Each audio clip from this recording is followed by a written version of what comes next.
Hello friends, இன்றைக்கி நம்ம என்ன ரெசிபி பார்க்க போகிறோம் அப்படின்னா, ஒரு ப்ரோட்டீன் ரிச் மஷ்ரூம் தாங்க பார்க்க போகிறோம். மஷ்ரூம் கிரேவி பார்க்க போகிறோம்.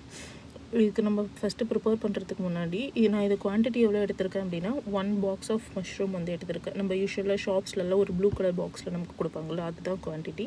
அதுக்கான அளவை தான் நான் இப்போவே சொல்ல போகிறேன். ஃபஸ்ட்டு நல்லா உங்களுக்கு வேணுங்கிற சைஸில் கட் பண்ணிவிட்டு, அதுக்கப்புறமா நீங்கள் கட் பண்ணி பச்சை தண்ணியில் அலசிட்டு சுடு தண்ணி ஊற்றி கழுவி ஓரமாக எடுத்து வச்சுக்கோங்க. நெக்ஸ்ட்டு என்ன பண்ண போகிறோம் அப்படின்னா, ஒரு தாளிப்பு. ஃபஸ்ட்டு எண்ணெய் ஊற்றி அதுக்கப்புறமா கடுகு போட்டு, கடுகு நல்லா பொரிஞ்சு வந்ததுக்கப்புறமா பட்டை, சோம்பு இதை போட்டு நல்லா கலர் சேஞ்ச் ஆன உடனே பூண்டு, பச்சை மிளகாய், நெக்ஸ்ட்டு வந்து ஆனியன் போட்டதுக்கப்புறமா கொஞ்சமாக நீங்கள் சால்ட் ஆட் பண்ணிங்க அப்படின்னா ஆனியன் கொஞ்சம் சீக்கிரமாக வதங்கிக்கும். நெக்ஸ்ட்டு வந்து நம்ம கொஞ்சமாக தக்காளி போட்டுட்டு அதுக்கப்புறமா நல்லா வணங்கி வந்ததுக்கப்புறமா கொஞ்சமாக அதில் நம்ம டர்மரிக் அதாவது மஞ்சத்தூள் ஆட் பண்ணுவோம்.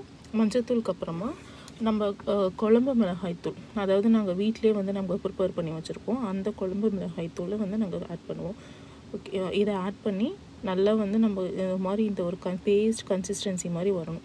நல்லா வணங்கி வர வரைக்கும் வணங்கணும்.